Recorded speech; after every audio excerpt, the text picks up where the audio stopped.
男人穿越封锁世界，成为申公豹，但他却不去拜师求道，只想躺平享受。只因他觉醒了肥宅系统，完成系统任务就能获得无上修为。恭喜宿主完成日常任务，获得1万肥宅值，请宿主选择奖励类型，并兑换奖励。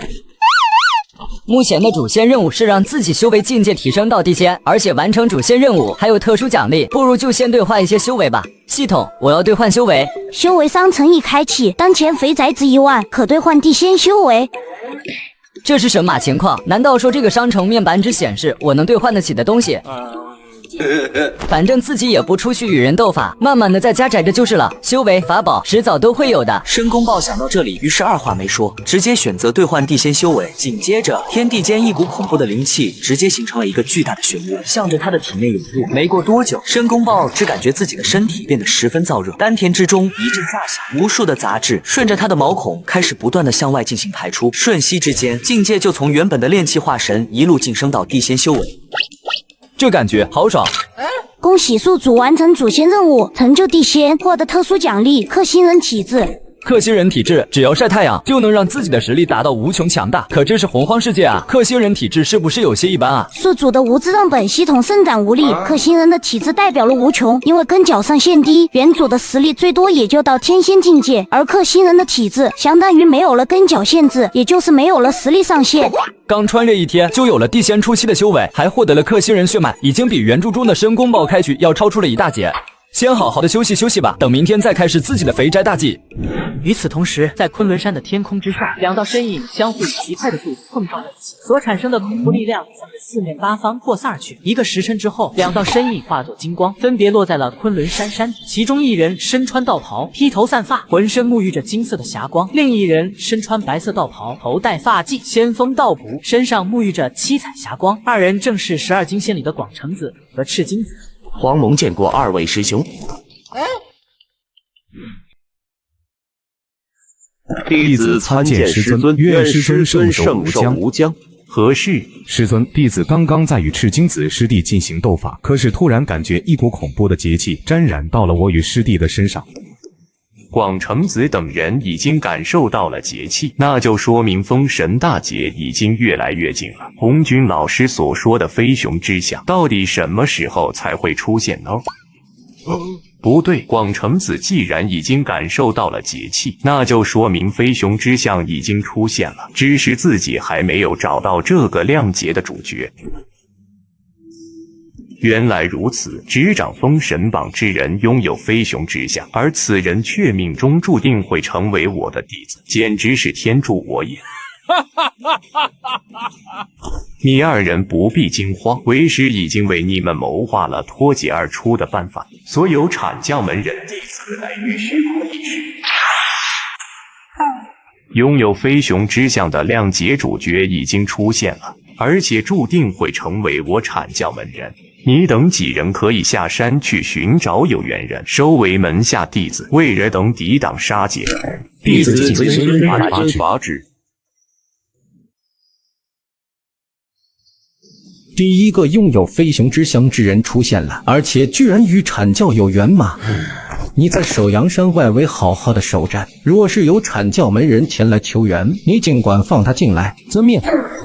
通天啊通天，这场封神大劫从一开始结局就是注定的。各方势力都在为迎接封神亮劫做着准备时，申公豹却在青海山里每天就是进行着肥宅任务，除了吃就是睡，而且还凭借着自己地仙的修为收了一帮小弟，每天伺候他。恭喜宿主完成日常任务1，获得肥宅值2000。恭喜宿主完成日常任务2，获得肥宅值2000。经过1个多月的不懈努力，我终于攒够100万的肥宅值了。现在就是突破地仙成为天仙的时候了。请问宿主是否选择消耗100万肥宅值购买天仙修为？这是怎么回事？好恐怖的力量啊！难道说豹王又要突破了不成？不愧是豹王，突破修为就如同吃饭喝水一样。天仙境界成了。我靠，天劫！老子穿越到现在为止还没打算出山呢，天劫就已经来了，而且我现在的修为才天仙境界而已，至于吗？恭喜宿主完成了主线任务，境界提升至天仙，获得了特殊奖励混沌珠。混沌珠，这可是盘古大神的混沌之宝啊！内含空间法则，不仅能遮掩天际，还可以杜绝任何力量的探查，即便是以身合道的道祖红军，也无法察觉到自己的异常。想到这里之后，申公豹内心十分的火热，急忙将混沌珠融入到自己的元神之中。舒服。不愧是混沌之宝，这混沌珠屏蔽探查的能力果然恐怖。此时，混沌珠散发出一部分世界本源之力，在不断的滋润着申公豹的元神。这股世界本源之力居然在不断的提升自己的元神，简直是太妙了！以后要是遇到广成子的落魄中，自己岂不是可以站在这里让他敲？身为封神搅屎棍的申公豹，一句“道友请留步”就让无数修士沦为天庭打工仔，但他却不按主线剧情发展，一心只想混吃等死。只因他觉醒了肥宅系统。靠躺平就能成就无上大道，但就在他突破天仙修为时，却引来了天道的关注，去出手解决这个变数。好在系统及时送出混沌珠，这才屏蔽了天道的探查。豹王，你没事吧？这种刚刚诞生灵智的小妖怪，心智最为单纯，根本不像自己前世的同事，人前一套背后一套。豹王，您这是？自然是准备睡个午觉啊。大王，我们刚刚看到天空之中乌云密布，电闪雷鸣，还以为是要劈大王你呢。我整天除了吃就是睡，天空之中的闪电劈我干什么？好像也没啥毛病。咱家的豹王确实跟别的妖王不太一样，每天就是溜达溜达，晒晒太阳，也没做什么对不起上天的事。确实没有被雷劈的必要。如果说天天在家待着，啥也不干，都有罪的话，那我们几个小妖都得被雷劈。不过刚刚那电闪雷鸣的样子真的好恐怖，难道豹王你不害怕吗？这有什么好怕的？我等问心无愧，自然不怕被雷劈。啊，对。老爷，不好了！头儿莫慌，发生何事了？老爷，您前段时间让我盯着的青海山，刚才似乎有不知名的力量引动了天劫。不知名的力量引动了天劫，难道是有人对飞熊之乡的人出手了吗？难道是通天？这不应该呀！以通天的为人，根本就不可能做出这种背后之事。这是怎么回事？居然什么也推算不出来？难道是有其他的圣人屏蔽了天机，连我都无法探查？要么是有两个圣人同时动手，要么就是道祖出手了。可是道祖已经合道多年了，难不成是西方二圣出手了？可封神大劫本就是三教之事，在天道力量的作用之下，拥有飞熊之乡的亮节主角只会在命运的作用之下成为三教弟子，以西方二圣的力量应该掐算不到才对。算了，此时还是让元始去头疼吧，反正此人是他命中注定的弟子，不管这背后到底是谁在做了手脚，元始都应该比我着急才对。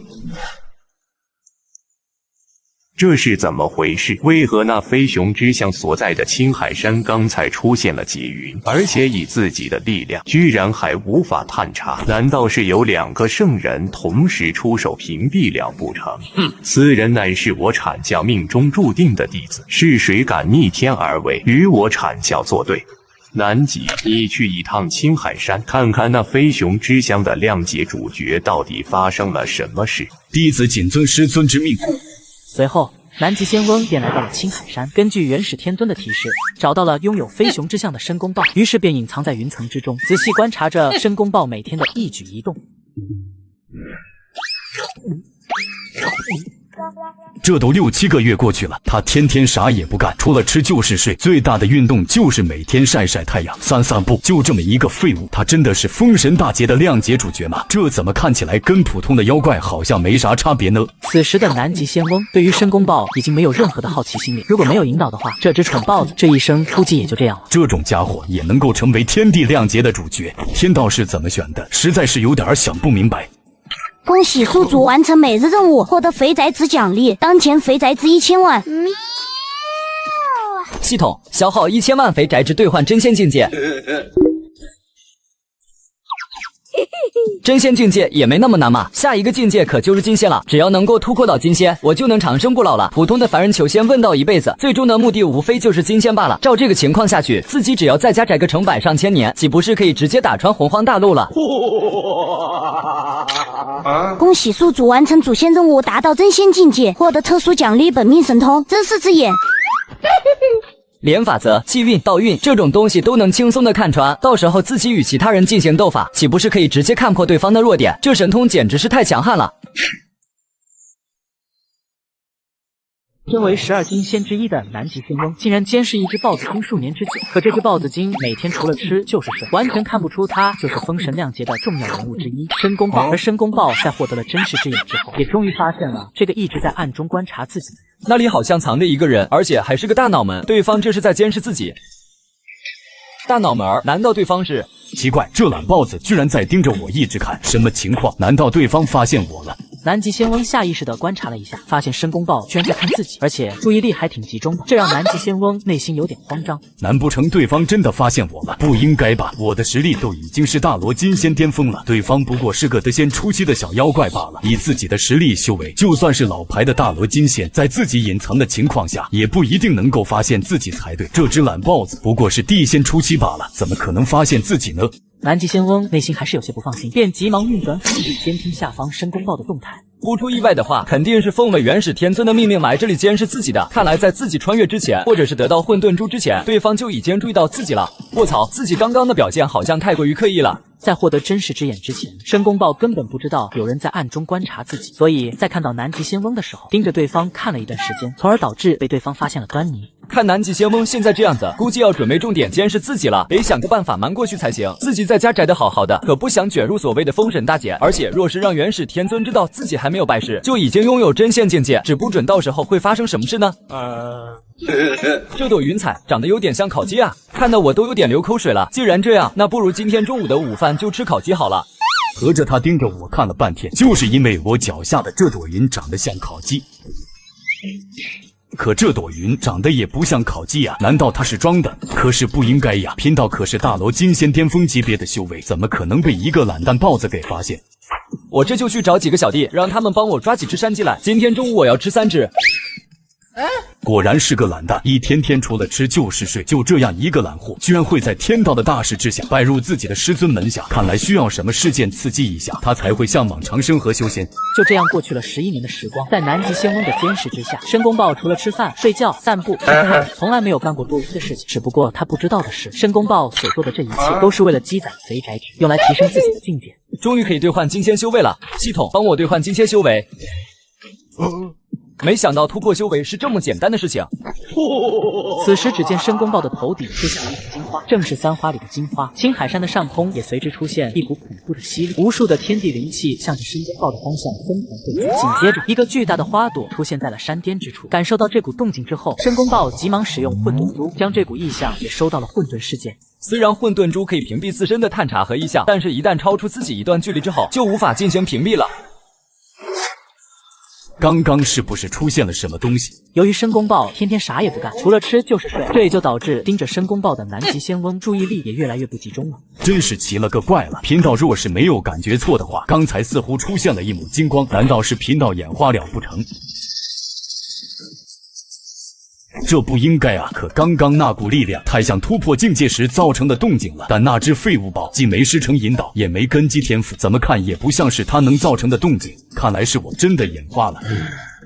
在这里都已经待了10几年了，也没发现什么奇怪的问题。最大的问题就是这蠢豹子实在是太懒了，对于求仙问道和长生不老这种事情没有任何的兴趣。要不要回去向师尊禀告这里的情况？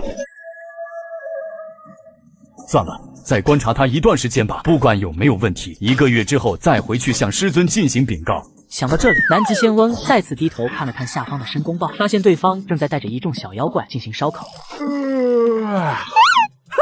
我把修为控制在地仙初期，你再怎么看也看不出什么。等我再躺平100年，达到摄人境，也让你感受一下被人每天24小时连续监视10几年的感受。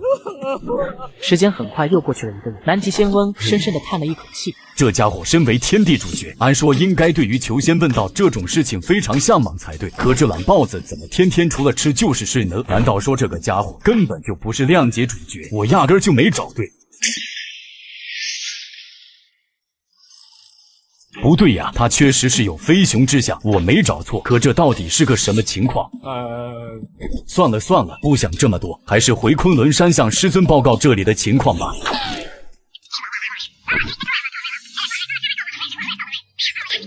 拥有飞熊之相的申公豹居然如此的烂。师尊，那个家伙真的是封神大劫的主角吗？执掌封神榜，非他不可吗？会不会是我们弄错了呀？不会错的，道祖亲口说的，只有飞熊之相的人才能够执掌封神榜，而且注定会拜入三教门下。虽然在大劫之下，我无法感知未来，但是跟我阐教产生因果的内定弟子，我还是能够探查到的。这是天道大事的必然因果，这申公豹绝对可以执掌封神榜，只不过现在看来，应该是时机未到罢了。南极仙翁听到这话之后，也是轻轻点了点头，觉得师尊元始天尊说的还是有些道理。师尊说的甚是，是弟子有些想多了。师尊，天道之下，大事不可改，小事可改。既然那申公豹注定会是我阐教弟子，那我等是不是可以进行操作一下，让对方提前来昆仑山拜师呢？毕竟这申公豹在弟子看来实在是有些愚钝，对于求仙问道一点兴趣都不感冒。若是对方醒悟的太晚，对于我们的计划可能会有一些影响。你说的也有些道理，既然这样，你继续去盯着对方吧。若是再过一段时间，对方依旧没有寻仙问道的想法，你就引导一下对方，让他能够早日出山，踏上寻仙问道长生不老的道路。大不了多教导他几年就是了，以免我们未来的计划出现偏漏。弟子谨遵师命。第二个飞熊之相居然出现了，而且也是我阐教命中注定的弟子。对方现在才刚刚出生，等再过几年就找个弟子过去好好盯着，可别像这申公豹一样。元始天尊此时眼神之中充满了欣喜，只因另一个拥有飞熊之相的人是人族，而元始天尊又十分讨厌披毛戴甲的妖怪，如果能不是妖族的话，那最好不过。到时候定要好好的考验考验，哪个合适就让哪个执掌封神吧。恭喜宿主突破至金仙，获得特殊奖励九转玄功。系统奖励的九转玄功肯定不是杨戬和孙悟空修炼的那种阉割版，那个大脑门随时都有可能回来，自己可得赶紧尝试一下这九转玄功的威力。在尝试九转玄功之前，申公豹急忙运转真实之眼，对着附近方圆千万里窥视了一遍，确定没有任何人的探查之后，才安安心心的躲藏进了山洞。保险起见，再使用混沌珠的力量，把周围40-50米全部都给屏蔽了，这样应该就安全了吧。随后，申公豹直接运转起九转玄功，疯狂地吸收着天地灵气，然后开始改造自己的肉身。申公豹只感觉十分的舒爽，也能够清晰地感觉到自己的肉身在不断地被改造着。果然不愧是盘古大神的功法，修炼到九转可是可以直接肉身成圣的。这九转玄功简直是太强悍了，只不过想要修炼到九转消耗的时间有点长啊。不过没关系，自己可是获得了克星人血脉，即便是自己每天啥也不干，自己的身体也会不断的吸收恒星的能量进行提升。反正自己已经突破到了金仙修为，只要不主动找死就不会死，最不缺的就是时间，大不了慢慢苟就是了。想明白这里之后，申公豹在太阳底下找了个石头躺了上去，通过吸收太阳光的力量，自动修行着体内的九转玄功。此时的他根本没有发现南极仙翁已经悄悄地隐藏到了云朵之上，就不该对这个懒蛋抱有一丝希望。本来还寻思着这家伙会突然开窍，直接出山去寻仙问道呢。这他大爷的，晒个太阳还能晒得这么嘚瑟，真想不明白这个家伙为什么会成为封神大劫的主角，他凭啥能执掌封神榜？这大脑瓜子这么快就又回来了，他难道不用修行的吗？天天盯着我，有意思吗？既然这家伙愿意看，那就让他看吧，只要别影响到自己的肥宅生活就行。在天道的加持下，申公豹是唯二可以执掌封神榜的人，所以他并不担心有人敢动自己，于是便有恃无恐起来。就这样，南极仙翁又在青海山监视了申公豹30年。时机终于成熟了，今天就是突破太乙金仙的时机。系统，我要兑换太乙金仙修为，很快我也就是太乙金仙级别的修行者了，即便是放在玉虚宫里，也和12金仙里的其中几个家伙差不多了。就在申公豹突破太乙金仙后，他的头顶出现了一朵气花，紧接着12道五彩霞光伴随着申公豹进行悬浮着，金花和气花直接耸立在了申公豹的头顶，代表着他此时的境界已经突破到了太乙金仙。天不生我申公豹，万古狗道如长夜。恭喜宿主突破太乙金仙，获得特殊奖励悟性逆天。悟性逆天，这配合上真是只眼，可以看破一切道运和法则。这不是逼着自己修炼吗？你不是终极肥宅系统吗？你给我奖励这玩意干啥？你这不是在逼我努力向上吗？宿主，你误会了，所谓的肥宅指的是不出门，在家里就能够解决所需要的一切，并非所有的肥宅都有着宅的资本。比如有的肥宅需要在家里直播，这样才能够搞到足以生存的金钱，也有的肥宅在家写写小说，获得不菲的收入来维持自己的生活。本系统只是为了把宿主打造成洪荒世界第一肥宅，肥宅的本意只是不出门，而并非是不努力。所以我穿越到洪荒之后，在自己家里荒废了100多年。在明白了系统的解释之后，为了能加快修炼进度，申公豹想到自己克星人人血脉能够吸收恒星力量，提升自己，于是直接从山洞走了出去，找到一处月光比较明亮的地方。此时，隐藏在空中的南极仙翁看到申公豹走向月光的位置，不由得一愣。申公豹这个懒家伙怎么突然睡醒出来了呢？平时不都是一口气睡到第2天鸡鸣吗？难道说这个家伙终于想明白了，要利用日月精华进行修炼了吗？今天这温度比较舒适，月光也挺好看的，我决定了，今天就在室外睡吧。申公豹能够成为天地大劫的主角，这到底是为什么呢？按照正常的时光发展，他到底会因为什么事情而出山去寻仙问道呢？不行，不能够再拖下去，我得想个办法，好好的点拨一下他。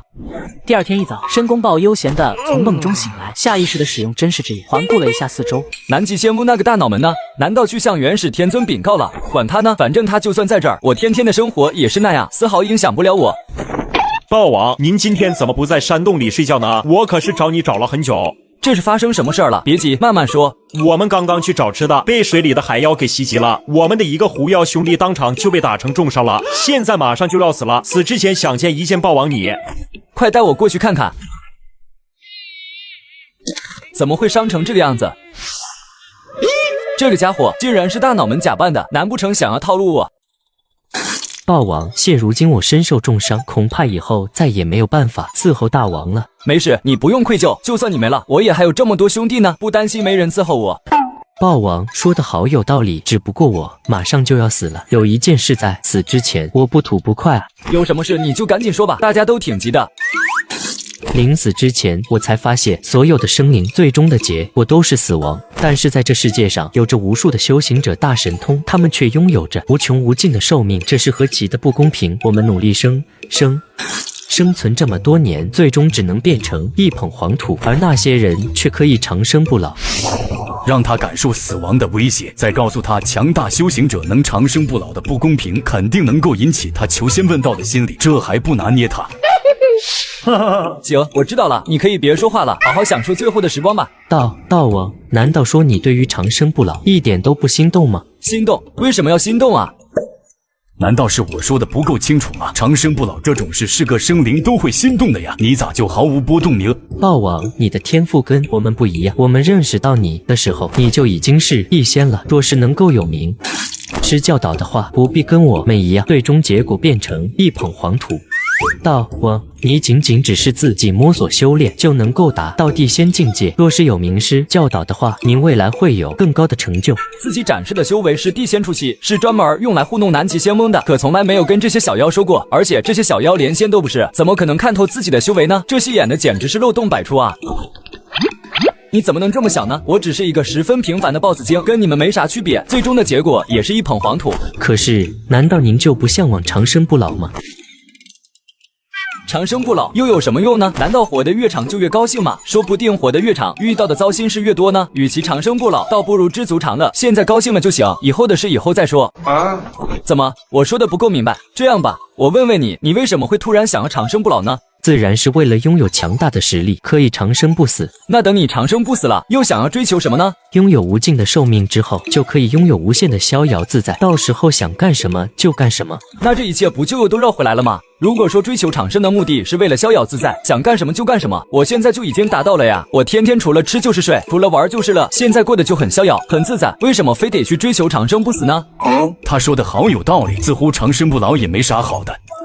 等等，怎么总感觉哪儿有些不太对劲呢？求仙问道不是洪荒生灵的本能吗？每个生灵生来就是如此。如果生灵的目的是知足常乐，这不就倒反天罡了吗？天道这么设置，自然是有其道理的。这家伙不会是为了自己想要了而想的理由吧？可是他说的真的很有道理，我应该怎么去反驳他呢？不行不行，我是来点拨他的，怎么让他把我给点拨了呢？干脆我直接死他面前，让他感受到死亡的威胁之后，肯定会引起他的向道之心。豹王，我以后可能再也无法伺候你了，只能来世再见了。简直是太感动了！我居然拥有这么优秀的手下，我自己居然都还不知道。小的们，拖下去埋了。最终，在申公豹亲自指挥下，南极仙翁所幻化的狐妖被一群小妖怪挖了个大坑给埋了。而接下来的日子，申公豹再次恢复了自己的肥宅身。我他大爷的！对方的思考方式与常人根本就不一样，普通的引导根本就不管，看来应该换个办法了。几天后，整个青海山的上空出现了一股恐怖的乌云，而一众小妖怪看到这一幕之后，眼神之中充满了害怕的神色。这是发生了什么？怎么会突然出现这么恐怖的天地异象？快跑！豹王，救命啊！有妖杀妖了！无量天尊，你这妖孽，杀戮过重，祸害苍生，贫道今天就将你斩杀在这里。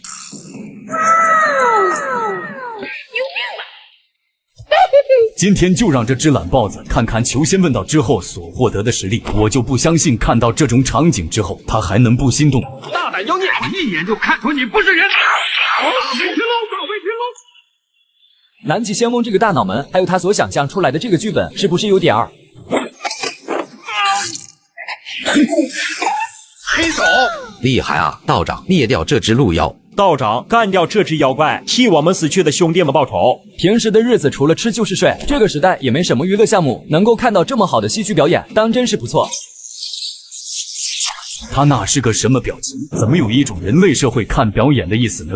主人，我快要被打死了，是不是该收手了？此时南极仙翁已经跟他做起所假扮的鹿妖打得遍体鳞伤，可申公豹的眼神之中一点担心的神情都没有，这让南极仙翁的内心十分的憋屈，也没有了继续要演下去的想法了。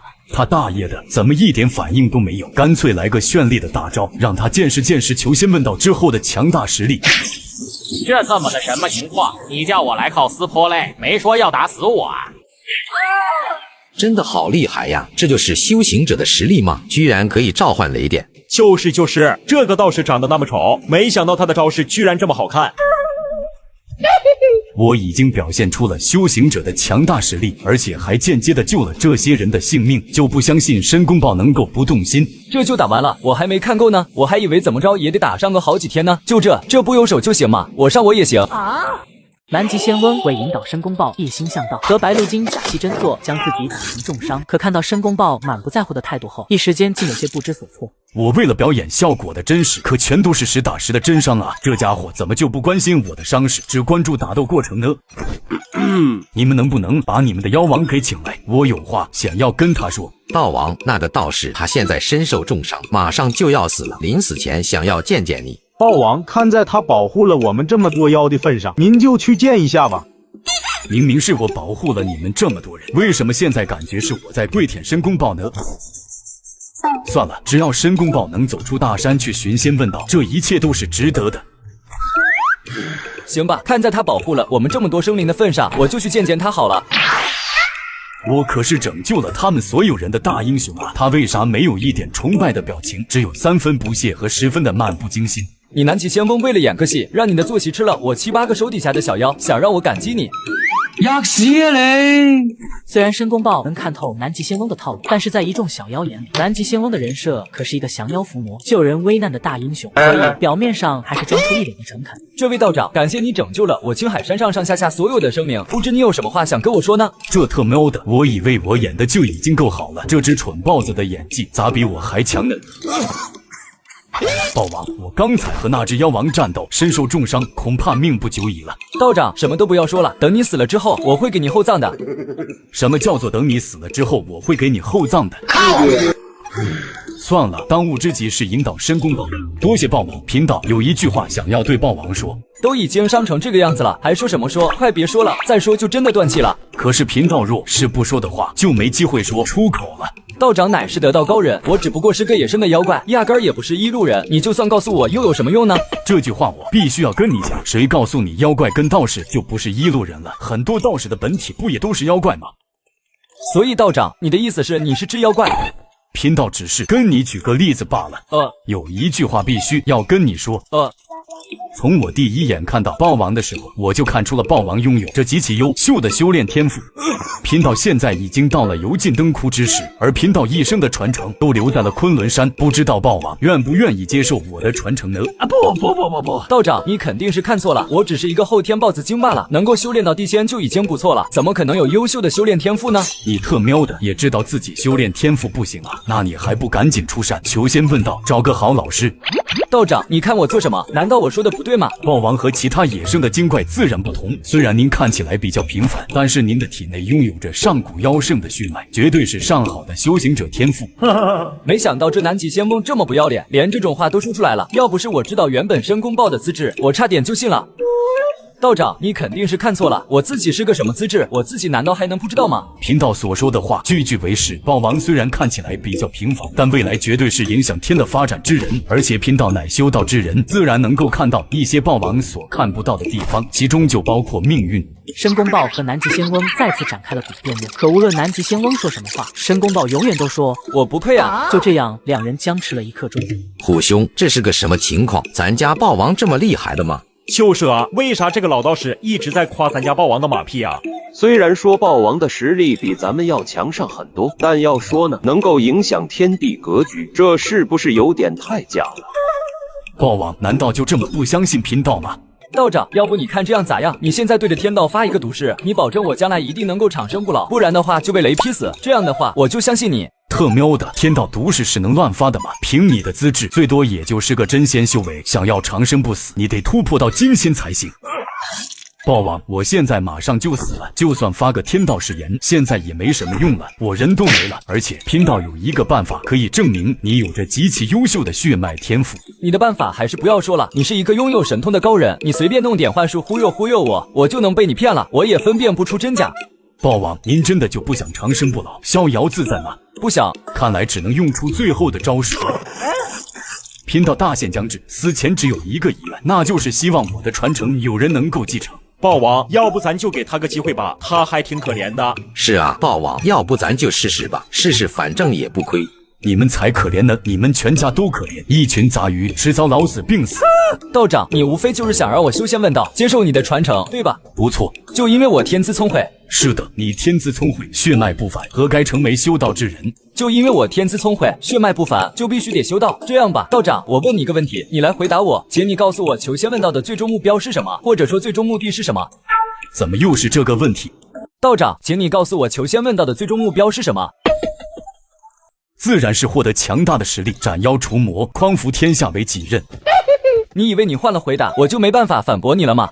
想要除魔，匡扶天下为己任，那岂不是跟你一样，只不准哪天就被妖怪给干死了？我不过就是一个普通的精怪罢了，在家里待得好好的，干嘛非得出去想要除魔呢？并非是跟我一样，你拥有着超强的天赋和血脉，将来的修为境界比起我来说只会更为强悍。若是对上刚刚的那种路妖，一个回合就能轻松拍死对方。你怎么就知道我求仙问道之后一定就会比你的境界更高呢？若是我求仙问道之后实力并没有那么强，要真遇上一个妖怪，不直接就被妖怪给打死了吗？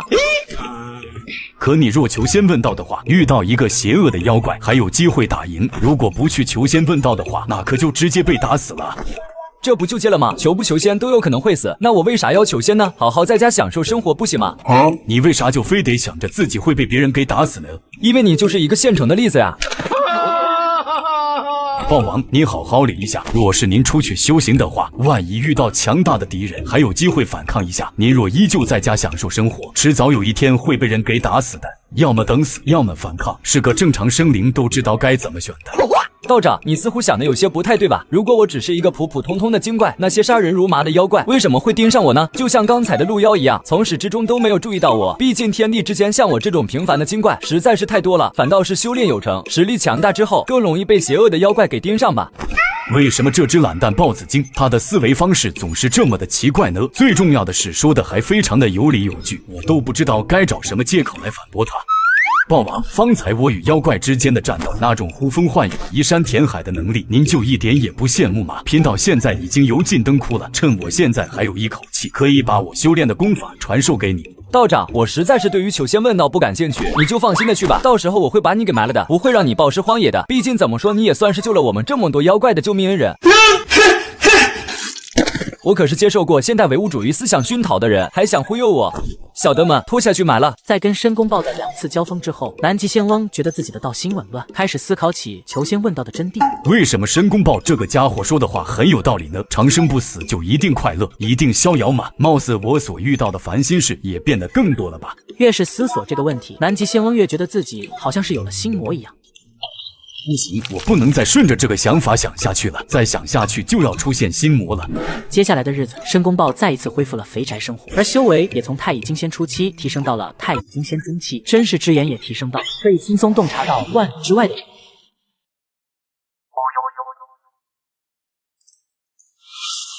都好几个月过去了，这个家伙还是这个姿态，估计是被我给对的怀疑人生了吧？脑袋长得这么大，思维方式却这么的死板，怪不得你没办法成为12金仙呢。时间如白驹过隙，转眼又过去了60年。在这60年里，姜子牙成功拜入昆仑山玉虚宫，就此封神大劫的2大主角之一已成功归位，而申公豹依旧悠闲地混着日子，直到200年后顺利突破到大罗金仙修为。这时，在云层之上的南极仙翁猛然睁开了自己的双眼。我明白了，这该死的申公豹，他所说的一切不过就是为了偷懒找的借口罢了，居然影响到了我的道心。但这申公豹要是死活不愿意出山求仙问道的话，我拿他也没办法，毕竟他可是大劫之子，我可以忽悠他，但却不能强行控制他。南极仙翁虽然想明白这一点，但一时间也找不到合适的办法，只好回去向自己的师弟们求援。大师兄，这是发生什么事情了？是啊，大师兄，发生什么事了，让你这么的慌张？玉鼎师弟，原来你也在，那太好了，正好我有事情跟你们商量。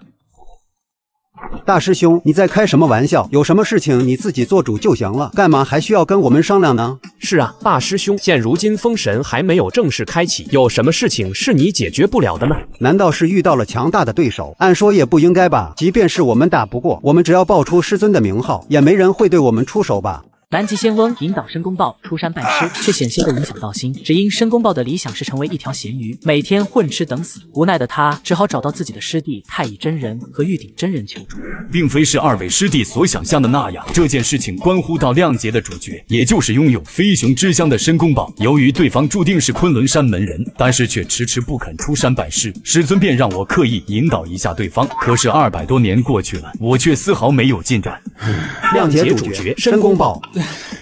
大师兄，你不必慌张，亮劫主角一共有2个，另一个是姜子牙。在300多年前，大师兄离开昆仑山后，师尊就已经推算出了第2个亮劫主角，名字叫做姜子牙，也是注定会拜在我们昆仑山门下。大概在200年前左右，年老的姜子牙一心求道，现如今已经成为了我们阐教的外门弟子，所以即便申公豹还没有出山拜师，大师兄也不必刻意的慌张，毕竟执掌封神榜的人有1个就够了。既然这样，那就太好了，我还担心我的任务迟迟没有进展，师尊会怪罪我呢。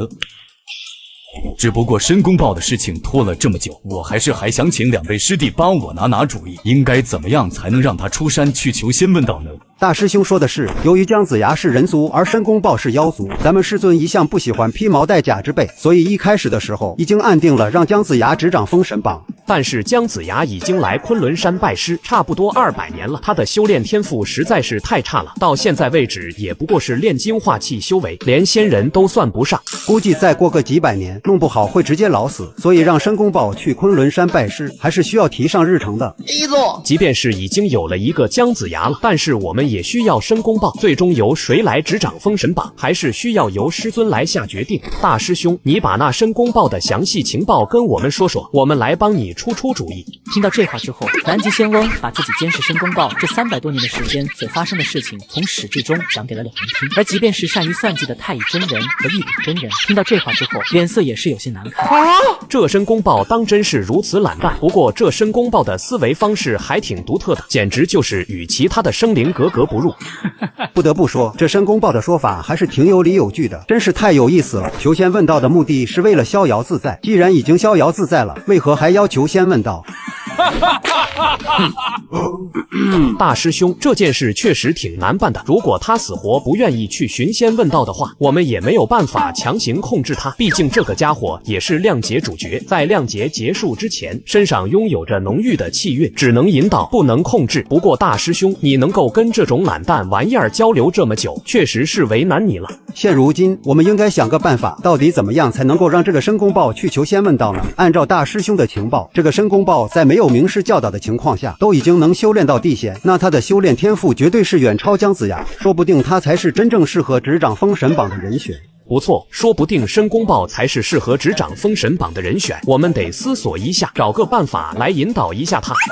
大师兄，我有一个想法，不知道可行不可行？哦，什么办法？师弟还请详细说说。我觉得应该是大师兄你的打开方式不对，你只是让他知道了求仙问道之后能够获得什么好处，但是你并没有让他看到不去求仙问道有什么坏处。我们完全可以假扮成一个强大的妖怪，直接把他手下的那些小妖给屠戮一空，彻底打破他那逍遥自在的生活。那大师兄，你觉得他会不会去出山寻仙问道呢？肯定会，那些小妖怪跟他在一起生活了这么多年，当着他的面把这些小妖怪屠戮一空，他肯定会为了给这些小妖怪报仇而出山去寻仙问道。我操！没想到我这两个师弟这么狠。师弟所言极是，是师兄我考虑不周了。我一直在想着怎么正面引导，却从来没有考虑过负面引导。没错，只要让他彻底感受到没有修为所产生的那种无力感，想必他会去出山寻仙问道的。不愧是玉鼎师弟，智计超群，真不是师兄能够比拟的。既然这样，那我们事不宜迟，现在就去引导那申公豹。南极仙翁说完，便带着太乙真人和玉鼎真人向着青海山的方向飞去。片刻之后，三人便来到了青海山的上空，隐藏在了云层之上。师兄，哪个是申公豹？是啊，不是说这申公豹拥有飞熊之乡吗？我也没看到哪个妖怪有飞熊之乡啊。不出意外的话，那申公豹估计在山洞里睡觉呢，估计过会就出来了。恭喜宿主完成主线任务，突破大罗金仙，获得特殊奖励12品金丝白莲。这可是跟接引圣人的12品宫的金莲同一个级别的法宝，不仅拥有净化之力，还拥有着踩于脚下就先天立于不败的防御力。最重要的是还可以镇压气运，这要是送给通天教主，那解教的根基就相当于是保住了。主线任务已更新，搬家至昆仑山，奖励肥宅至300亿。不是，这啥意思？我在自己家宅的好好的，非要让我搬家到昆仑山呢？不过封神大战应该也要开始了，如果再苟下去的话，元始天尊肯定会出手的。去昆仑山拜师，既可以打消元始天尊的一部分疑惑，还可以白嫖300亿肥宅纸，何乐而不为呢？申公豹想到这里之后，直接往山洞外走去，打算在搬家之前先给自己的一众小弟告别。这就是申公豹吧？看起来也不像是懒惰的生灵啊。师弟，放心吧，大师兄，我们知道该怎么做。既然如此，那我们就按照计划进行实行好了。话音刚落，玉鼎真人摇身一变，变成了一个巨大的妖。天哪，好恐怖的一只妖怪！